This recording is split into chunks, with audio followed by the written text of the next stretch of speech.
So the question is, why are we having so much fun on Lag BaOmer? And the reason why this is an important question to ask is because it's really a bit of a mystery that needs to be unraveled as to why Lag BaOmer was designated as a day of celebration. We know that the classical explanation is that it's the day when the students of Rabbi Akiva stopped dying. Yay, they stopped dying, let's have a party. Is that the correct attitude? I mean, would you, I mean, that's maybe what Catholics down in New Orleans do. You know, they have a wake after the funeral. But is that the kind of tone that we're trying to strike after we've suffered the tremendous loss of thousands upon thousands of students of Rabbi Akiva? That, okay, they stopped dying, now we'll make a party? It just seems somewhat incongruous, right? And then the idea of gathering to one specific place by the kever of Rabbi Shimon Bar Yochai in Meron, giving our children haircuts, we have to unravel where that comes from as well. You know, it's a relatively recent minhag. It only goes back to the time of the Arizal, and the first place we have it documented is in an 18th century text. So we need to sort of try and understand where this comes from. This was such a mystery, this whole idea of why we're rejoicing on Lag BaOmer, that there's a famous sefer called Sefer Tamei HaMinhagim, which was written in the late 19th century. Many people have this book in your home. Any of you know if you have this sefer in your home, Tamei HaMinhagim? It's a relatively popular sefer that many homes have, and lists a lot of the sources for various different customs.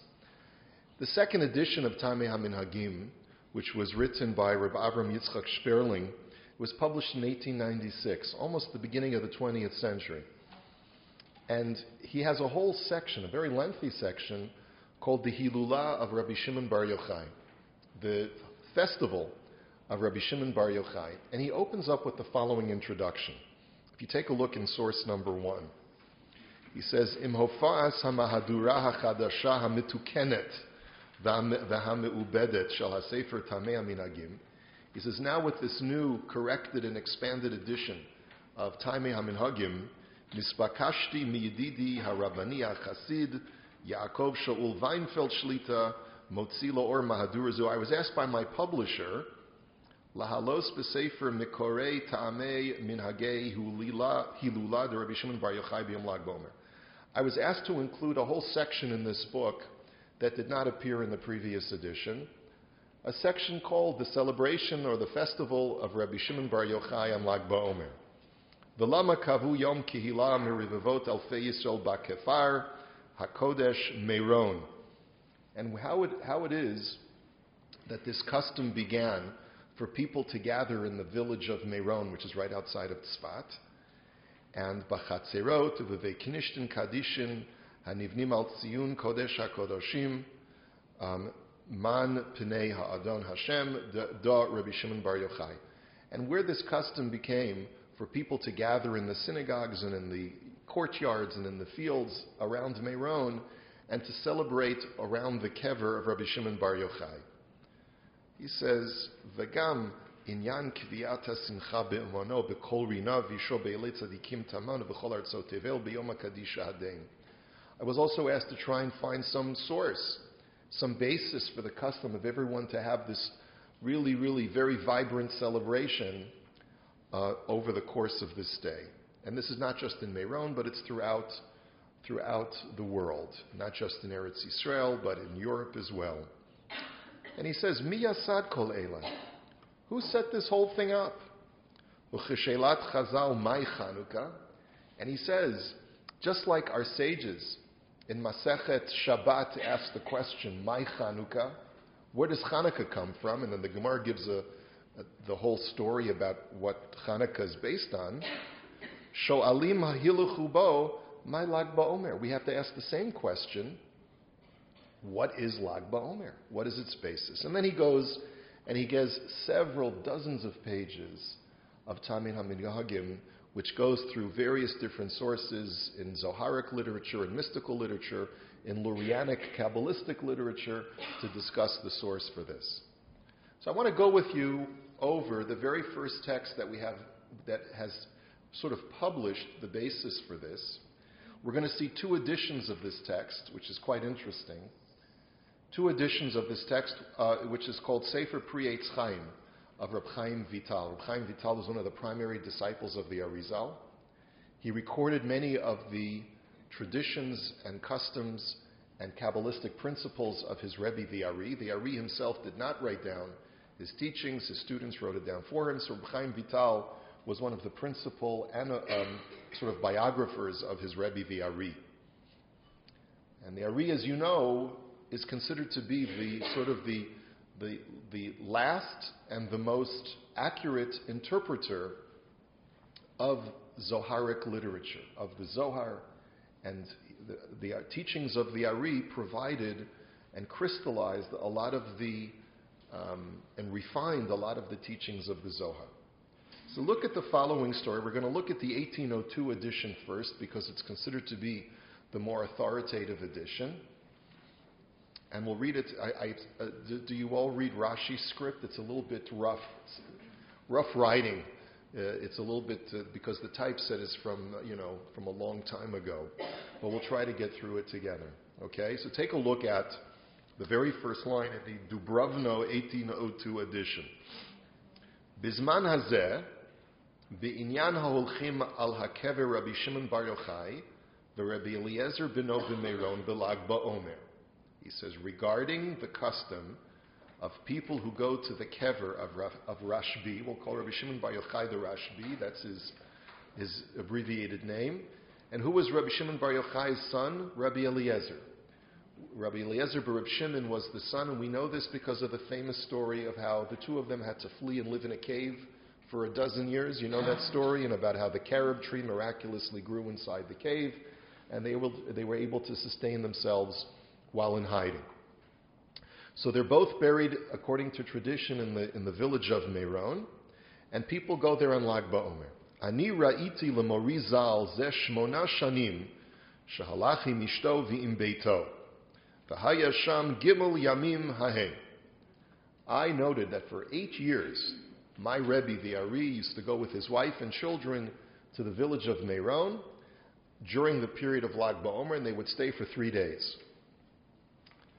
Gam he'idli haris sheshana echad, I'm not sure who is referring to, one of the other students of Rashbi, testified to me, sheshana echad kodem shehikarti oto, shehalach sham legaleach et beno b'mishteh v'simcha bayamim hahem. So one of my colleagues told me that even the year before I even knew the Ari, he went there to give his son a haircut during the time of Lag BA-Omer. So we know that this now is the formation of this custom to go to Meiron on Lag BA-Omer and to give your children haircuts there. Gam he'idli ha-Rabbi Eliezer Halevi, and there's another fellow named Rabbi Eliezer Halevi who's one of the other students of the Ari. And he told me, Ki hu haya noheg lomar nachem bebirkas tishkon. His custom was to say the paragraph called Nachem in the bracha of L'Yerushalayim Ircha. Now, when do we say that paragraph of Nachem? Anyone know? On Tisha B'Av. On Tisha B'Av, there's a practice to say this expanded bracha of God, console your people, console the city of Jerusalem, console Zion, which is in ruins, and rebuild it and restore it, and so forth. And this Rabbi Eliezer, because he was a resident of Eretz Yisrael, had this acute feeling of pain on a daily basis that Jerusalem and all of Eretz Yisrael was in ruins. And so he would say this paragraph on a daily basis to remind him of his pain and asking Hashem to rebuild Eretz Yisrael. And he said that he used to say this every day, including on Lag BA-Omer. Ucheshesiyem achar hatfila Amar Morizal b'shem Reb Shimon ben Yochai hakavur sham she'amar li. So the Arizal is with his student Rabbi Eliezer at the kever Rabbi Shimon Bar Yochai, and all of a sudden, the Ari has this communication from Reb Shimon Bar Yochai, who's of course dead and buried, and communicates to the Ari. And he says, Emor li ish hazeh. And Rabbi Shimon Bar Yochai, through the mouth of through the mouth of the Arizal, says, tell that man, Rabbi Eliezer, Lama hu omer nachem b'yom simchasi. Why is he making mention of a mournful prayer on the day of my rejoicing? Lachein hu yihiyeh b'nechama bizman karov. And as a punishment for his saying nachem on the day of Lag BaOmer, my day of simcha, he will need consolation very shortly. Lachein v'chein lo yatsa chodesh ad shemeis beno hagadol v'kibel kos nechama alav. And as a result, very shortly after, within a month, he says, his eldest son perished, his eldest son died, and he had to sit shiva and receive consolation. This was a punishment for him saying nachem on Lag BaOmer in the presence of Rabbi Shimon Bar Yochai. Wow, it's pretty powerful stuff. So, nir'emi kol zeh sheyeh shoresh liyitzia zu. It seems like, says Reb Chaim Vital, that there's very strong basis for this custom of going to Meron on Lag BaOmer. V'hatam shemeis Rashbi biyom Lag BaOmer. And the reason for this is because Rashbi passed away on Lag BaOmer. That's his yahrzeit.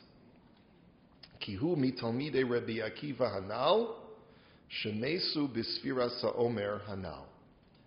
And the reason is that he was one of the students of Rabbi Akiva who perished during Sfira. And because this is his yahrzeit, no one has a right to be mournful, but rather we all have to celebrate. Now, there are several problems with this text. Besides the disturbance that I see that you all have over the fact that this poor pious Yidel, Rabbi Eliezer, loses his son because he just said a prayer that Rabbi Shimon Bar Yochai felt he wasn't supposed to say. But let's ask from a halachic standpoint as well. Something else should be disturbing us, which is that traditionally a yahrzeit is not a happy day. A yahrzeit is not the time when we celebrate. A yahrzeit for many people is a time to fast, is a day of sobriety. And we're going to see that more carefully documented in just a moment.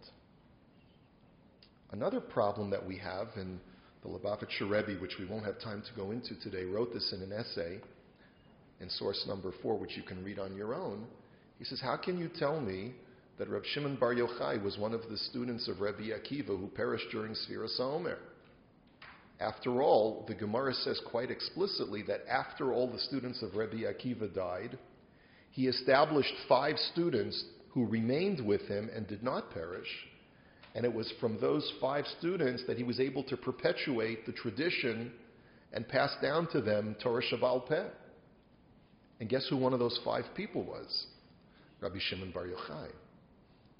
So how can Reb Chaim Vital write that Reb Shimon is one of the people who dies among the students of Rabbi Akiva when he's one of the students who survives? So that's another problem with this text, yes? All right, so it's not so simple. In an earlier edition, 1785 edition of this text, we have a much more abbreviated version of this text. It's very difficult to know how new words appear in a text, but by the way, you know, it happens all the time. When we would study Gemara, sometimes my chavrus and I would have we'd be studying the Rashba, for example, from the 14th century. And he would have one version of the text, and I'd have another version of the text, because we had 2 printed editions that were printed in different cities and different centuries. Sometimes it happens. Sometimes differences creep into texts because of editors, because of censors, because of annotators who feel that they're adding a footnote, and the footnote is not recognized as such because they didn't have perfect typeset, and it creeps into the text. But if you take a look, we won't go into the whole text. If you take a look on the left side, it says 5 lines from the bottom. It says, Lamahu Omer Nachem B'Yom Simchasi. So Reb Shimon Bar Yochai is deriding Rabbi Eliezer Halevi. And he says, why is he saying Nachem on the day of my rejoicing? Kigam Rashbi haya mitalmidei Rabbi Akiva, because Rashbi was also one of the students of Rabbi Akiva. And then what's the next word? V'hu samach b'Lag BaOmer.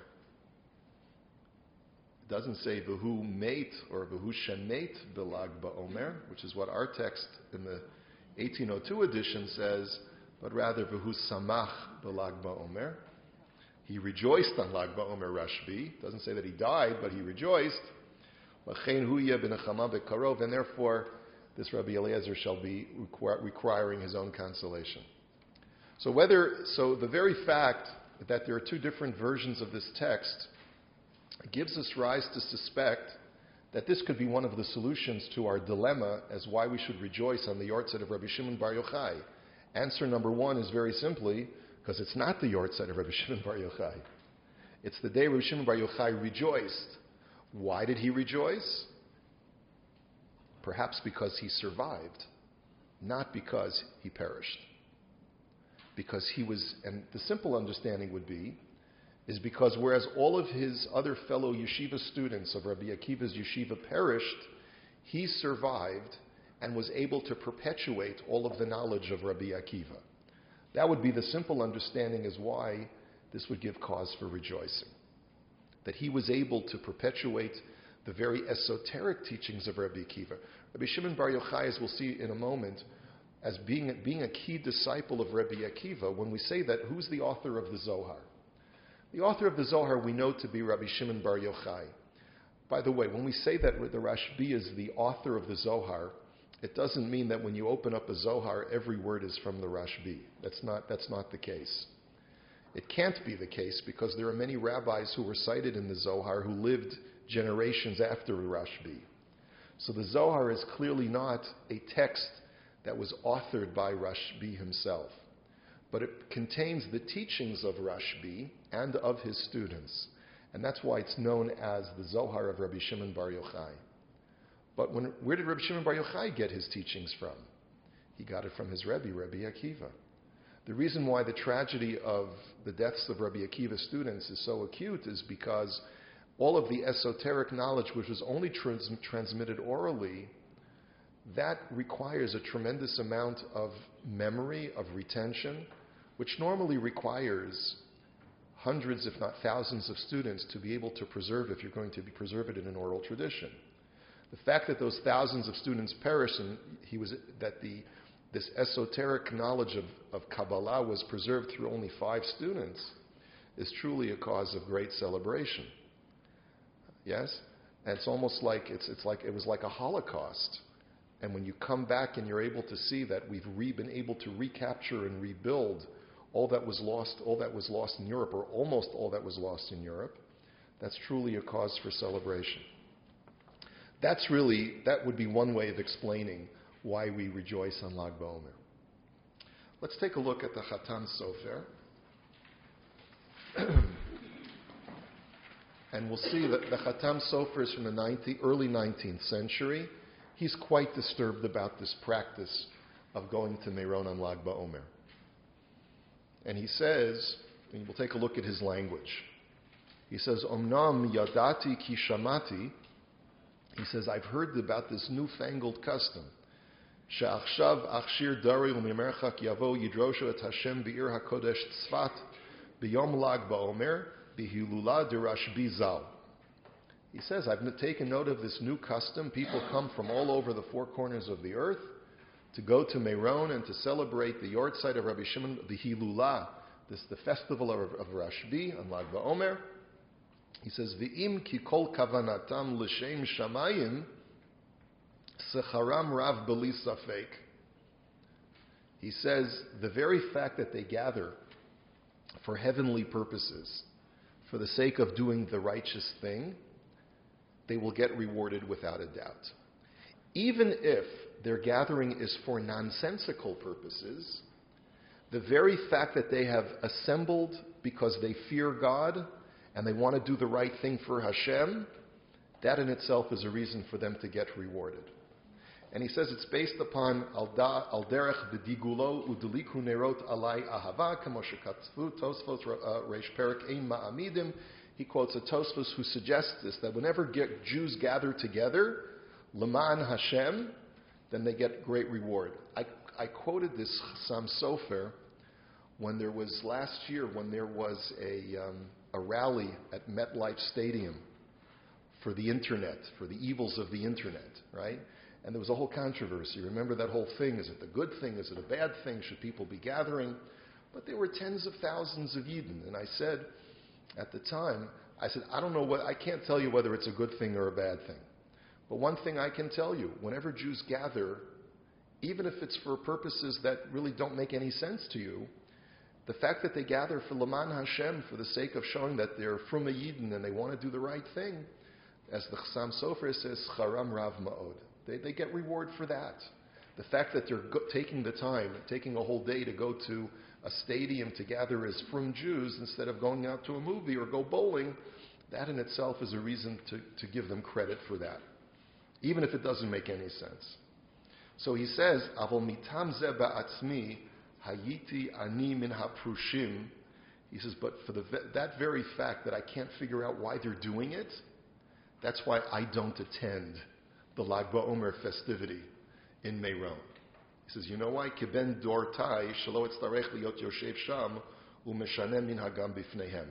He cites a story in the Gemara in Psachim where there was a rabbi named Ben Dortai who would make sure that he wasn't in Yerushalayim for Pesach when Erev Pesach fell out on Shabbat because he disagreed with the rabbis in a certain psak halacha and he didn't want to be conspicuous in his disagreement with them.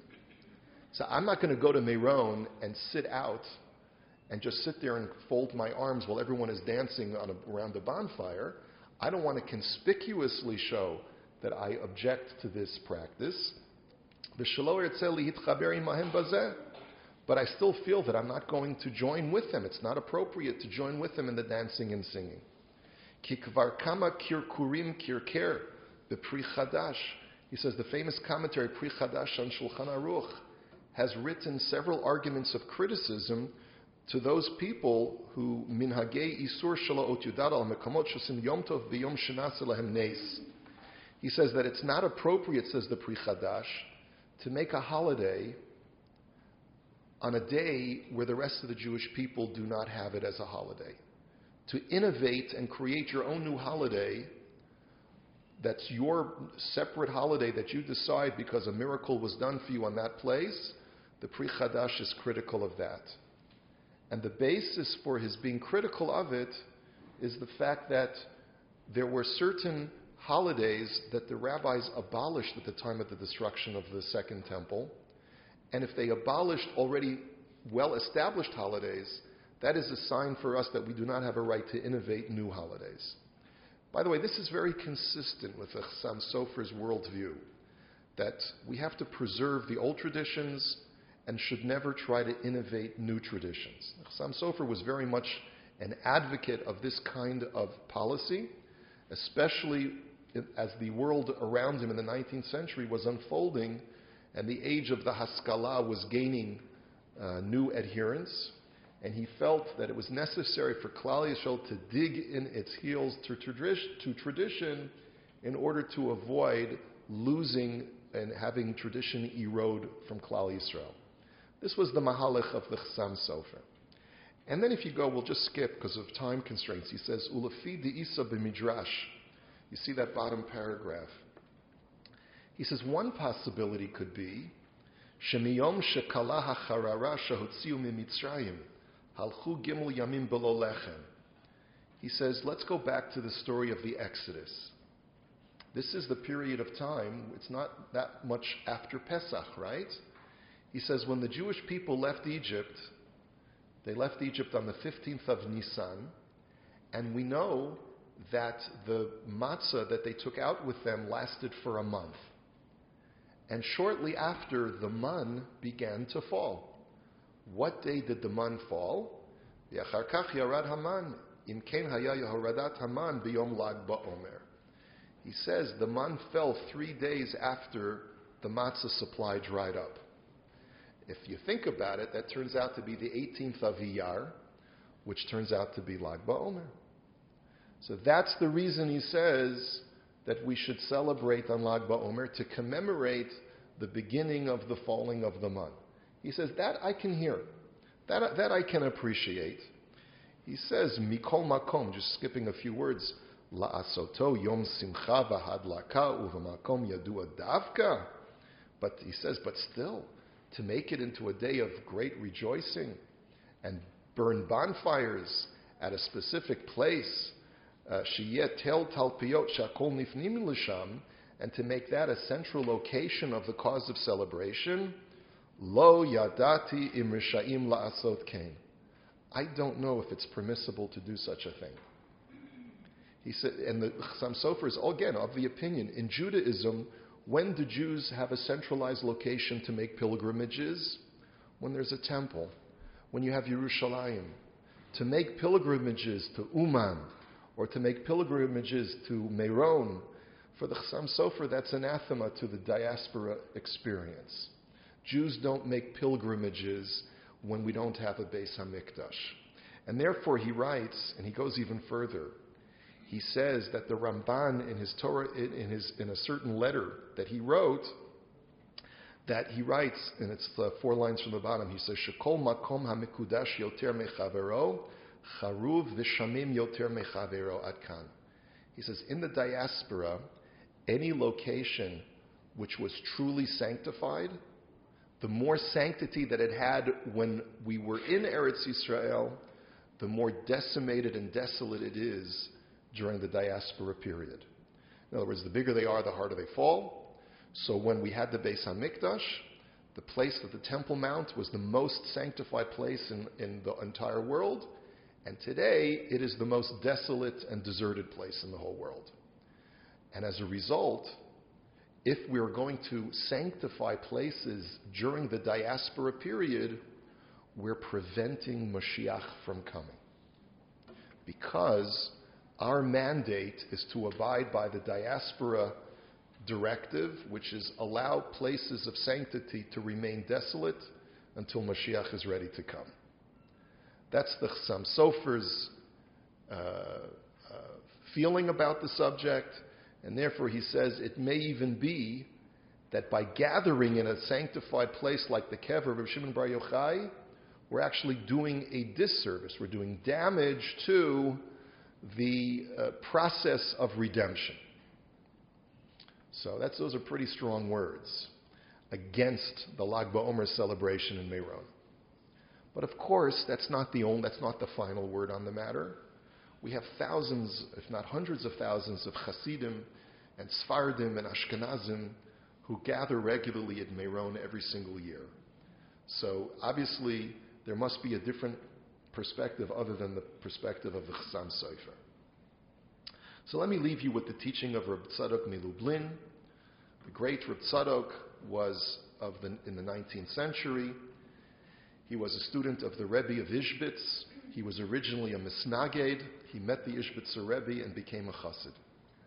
And he carried the teachings of his Rebbe, the Mei HaShiloach, and expanded upon them. And this is what he writes. The first thing that he says is, I can't understand why this day is established as a day of celebration. Why is the yortzeit of a great tzaddik like Rashbi a time of celebration if, after all, we know that there are other days of yortzeit where we're supposed to fast, as is codified in the Shulchan Aruch. This is the first line. He says, Af shematzinu shekavu ta'anit biyom mitat tzadikim kimo bezayin adar petiris Moshe Rabbeinu olav hashalom v'chein Rosh Chodesh Av da'af shehu Rosh Chodesh mutar lihisanos bo mipnei shu yom petiris Aaron HaKohen. He says it's brought down in Shulchan Aruch that there's a custom to fast on Zayin Adar, because that's the yortzeit of Moshe Rabbeinu. There's a custom to fast even on Rosh Chodesh Av, even though normally we're not permitted to fast on Rosh Chodesh, but we are permitted to fast on Rosh Chodesh Av because it's the yortzeit of Aharon. So why are we not fasting on the yortzeit of Rashbi? Why are we celebrating? So that's really his question. So he explains to us as follows, and we won't have time to go through the entire text. He says, however, what it's important to know is that there are two types of tzaddikim in the world. There are tzaddikim who represent Torah shebichtav, the written Torah, like Moshe and Aharon. And there are tzaddikim who represent Torah sheba'al peh, which was what Rabbi Shimon Bar Yochai epitomized. And he says something very interesting. And if you go, it's right in the middle, and right after the parentheses where he says, K'de'isa b'kisvei ha'arizal. He quotes a medrash. He says, V'isa b'midrash, that's in Bamidbar Rabbah. It goes on a pasuk in Tehillim that says, Uba'alei asufos netu'im, that those who are gathered in are well ensconced. What are those words? Those who are gathered in are well ensconced or well entrenched. Explains the medrash, Uba'alei asufot eimatai heim netu'im, divrei Torah ba'adam, bisman sheba'aleim ne'esafim mehem. That when are words of Torah well entrenched or ensconced within an individual? After death, posthumously. What does this mean? Kol zman sherabo kayam v'chulei. As long as a person's Rebbe is alive, the teachings of the Rebbe are not well ensconced within the student. But once the Rebbe passes away, the student now has a new, reinforced understanding of his Rebbe's teachings. What I believe Reb Tzadok is trying to explain from this, and what the Medrash is teaching, is as follows. And I think many of us can appreciate this from personal experience. We have a Rebbe, we have a mentor, we have someone who we admire, whether it's a parent or a teacher that we go to for advice and for wisdom. As long as that person is still alive, we don't really feel a certain sense of great urgency in capturing all of the teachings of that person. Because we know if we forget something, or if we need a question answered, we can always call the Rebbe, we can always call the teacher or the mentor. But once the Rebbe passes away, we feel lonely, yes, but we also feel that I have to now reinforce everything that that person taught me, repackage it, reinforce it, reinterpret it, make sure that I've got it all transcribed and really, really understand it. Because I have nowhere, I can't call them anymore to find out what did you mean by that. So that's why the Medrash says that once a great tzaddik passes away, the students now have a greater appreciation and understanding of all the things that the teacher taught. And this is especially true when it comes to Torah sheba'al peh, an oral tradition, because I have nowhere else to go. I have no text to reference to be able to understand what is being conveyed. And so it's only with the passing of that parent or that teacher that I truly have an appreciation of what they were trying to communicate and convey to me through their teaching. And that's really what is being celebrated on the death of Rabbi Shimon Bar Yochai. Because, says Reb Tzadok, with his death comes greater illumination to all of the students. But Reb Tzadok takes it one step further. He says it's really not the death of Rabbi Shimon Bar Yochai that we're commemorating. It's really the death of Rabbi Akiva. Because Rabbi Akiva was the great teacher of Rashbi. And Rashbi, as he quotes from the Gemara, says, Shanu midotai, shamidotai trumot mitrumot midotav shel Rabbi Akiva. Rashbi used to tell his students, learn from my traits and attributes, because everything that I do, everything that I teach, everything that I say, is merely just an extract from my Rabbi Akiva. And now when you think about it, there's a certain logic of connecting the deaths of Rabbi Akiva's students, which represents the loss of the Akiva Academy, with the celebration on Lag BaOmer. Because with the passing of Rashbi represents the great reinforcement of the Academy of Rabbi Akiva. And therefore he says that the reason why Akiva is known as Akiva ben Yosef, as Rabbi Akiva, the son of Yosef, that's really what his name was, is because he represents Mashiach ben Yosef, that great messianic figure who has to perish before the final redemption. That's what Rabbi Akiva represents. He is a necessary martyr in the bringing us closer to that ultimate redemption. So he asks, well, then why don't we just commemorate the yahrzeit of Rabbi Akiva and not the yahrzeit of Rabbi Shimon Bar Yochai? The answer is because Rabbi Akiva died a horrible death. He was martyred, as we know from Tractate Brachot. He said Shema as the Romans were tearing his flesh. Right? So that's not a time for us to celebrate. But Rashbi, who represents the great extract, the great student of Rabbi Akiva, he dies a normal death. He dies on his bed. And if he represents everything that he was able to extract from his Rebbe, is able to represent the illumination that happens when the Rebbe dies, then that's the time to celebrate. The idea, of course, then of the bonfire being the illumination of great knowledge that comes only after the Rebbe passes away. So this at least is one insight from the great Reb Tzadok HaKohen Milublin, is one great insight as to why the celebration of Lag BaOmer is important and relevant to us today. It helps us to remember that we have to appreciate the great people that we have available to us in our lives. If we have a great parent or teacher or mentor that we go to, make sure that we hold on to them and appreciate them for dear life. And it's also a time to reflect upon those great mentors in our past who are no longer among us, who imparted to us so many important teachings that we have to reinforce on this day. Most important of all, it's a time of reinforcement of our Torah study and our understanding of Torah. This is the point of where we're getting closer to Shavuot, and it's therefore a time of celebrating our beautiful understanding of Torah knowledge. Any questions, comments? Okay, good? Are we good? Great. Thank you very much.